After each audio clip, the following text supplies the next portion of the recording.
Has there been a paradigm shift in the property market that we should be mindful of and aware of? This is the question that I'll be answering in this video.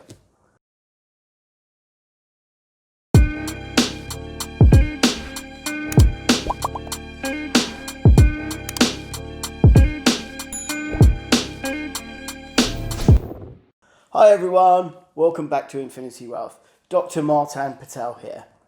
So, has there been a paradigm shift occurring in the property market that most people are not really talking about? And this is the topic that I really want to cover in today's video. So, if we look at pre-COVID and what was going on with the property market pre-COVID around the UK, what we found is that in London, property prices were already on the decline, as in New York as well as in other parts where additional taxation was coming into the property market. With New York, it was a case of the New York state tax laws were changing. So, wealthy individuals were moving out maybe to Florida or other states where taxes were a lot less. In London, we had the additional tax of stamp duty, also a tax on international buyers who came in, who would have to pay the additional stamp duty. So we had all this going on, and in the meantime, prices were actually declining very slightly in London prior to COVID and elsewhere as well. Other areas of the UK were still rising a little bit. So once COVID hit, and obviously also before COVID as well, retailers were already struggling. Retailers were struggling with sales from shops, and there was more going on with online sales. So online was already, beginning to really build up a head of steam. Now, if we look today, so what have we found today? These moves that had occurred prior to COVID have just been accelerated even more. So the question is, has there been a shift? Has there been a shift in people's perception of what they would like, where they would like to live, how they would like to shop? And I think that answer to that question is yes. And as property developers, we have to be mindful of that. And we have to be mindful of what the potential needs going forward will be of the consumer. Okay, so let's tackle a few of these at the beginning. So even if we look at commercial property right now. Commercial property in London has been on the decline. Rents have been declining, mainly because of COVID-19.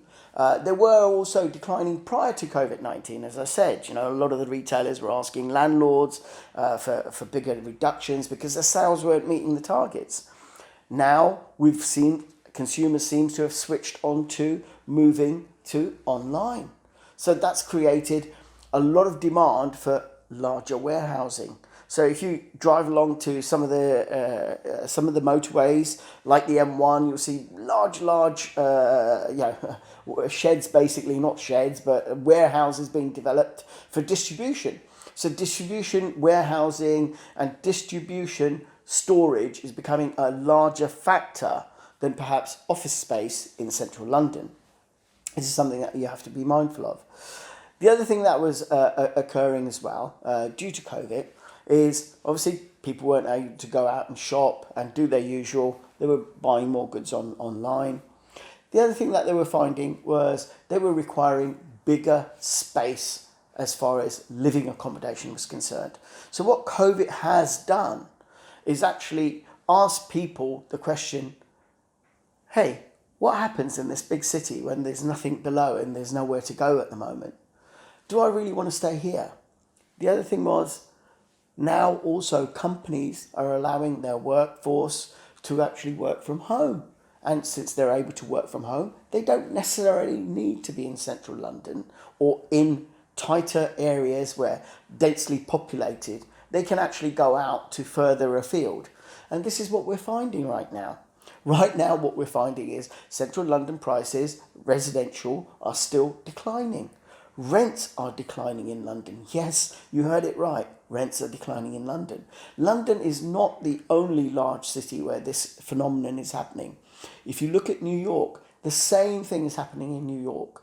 New York is having a little bit of a crisis now, where you've got apartment blocks, in huge high rises, empty.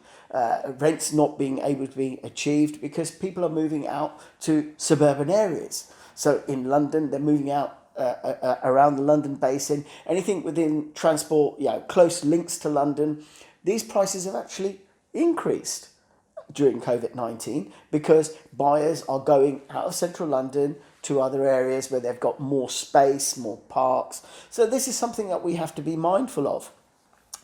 What the consumer is going to be demanding. I know there is a big push also in central London. Obviously, it will throw up a whole load of opportunities where commercial real estate will be coming up for grabs. Now, because commercial real estate is now not achieving the yields that it was achieving before, and also because of the rent reduction as well, a lot of these spaces are going to be actually put to use as office space. I know there's talks of some places actually turning them into mini little warehousing spaces as well. But I think that will be difficult depending on the site. But most of the time they will be going to residential, which is great. But new developers now have to consider a different factor. Whereas before, as developers, what we were looking at was that how many units can we achieve out of this particular area? Now the question that we have to be asking is, okay, the consumer is now going to be asking for far greater space within the flat or the development that we're doing. Because of COVID-19, their needs have changed. They don't want to be in tight little spaces. They want to have apartments that feel spacious. So if there is a lockdown and it continues, this is what they'll be demanding. So this is going on. And we have to be very mindful of these situations and these things arising.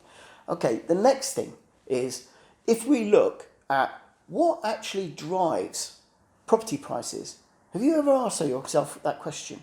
What actually drives property prices? A lot of people say, well, it's actually the building itself. Well, it's not.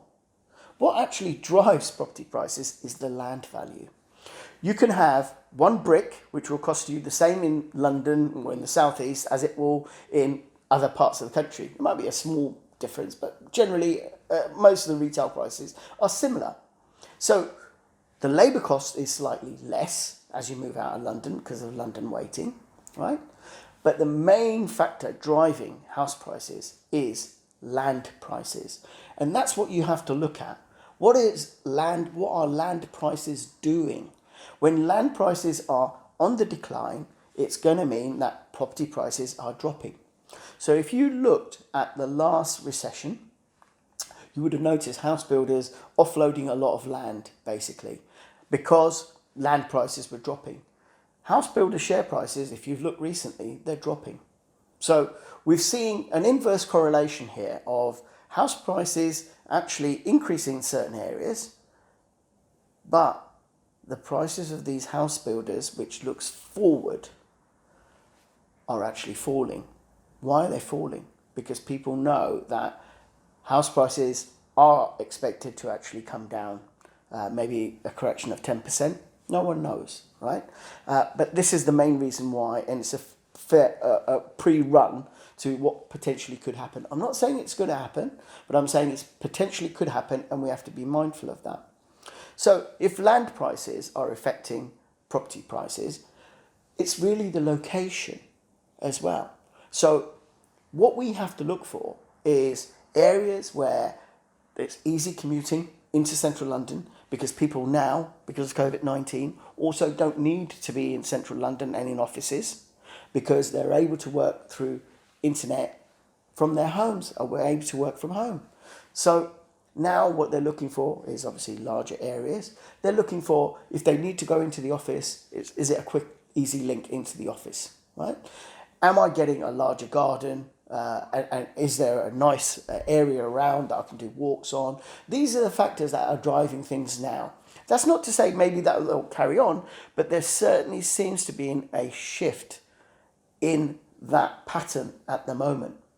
And I'm not saying cities are going to be dead forever or anything else like that. What I am saying is people's perceptions are changing.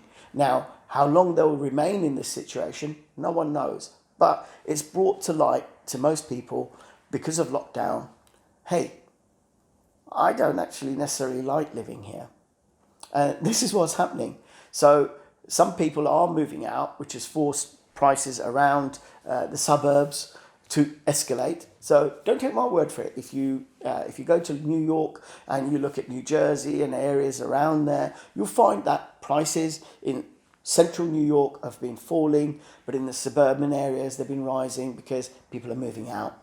And obviously there's a shortage of housing at the moment. So if there's a shortage of housing anyway, these are going to escalate property prices.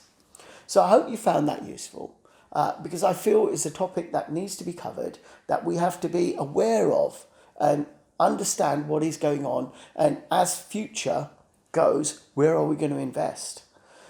In the next video, next week, what I'd like to talk about is interest rates. And has a shift occurred? Not quite in increasing interest rates, but we seem to be finding ourselves in a particular type of situation where it will affect property prices going forward. So that's the topic that I want to cover next week. In the meantime, I hope you've enjoyed the video. Please don't forget to subscribe, share our videos, because we rely on you, the audience, to actually put the good word out for us. Share, like our videos. Okay, until next week, please have a great week, and I'll speak to you next week. Take care. Bye.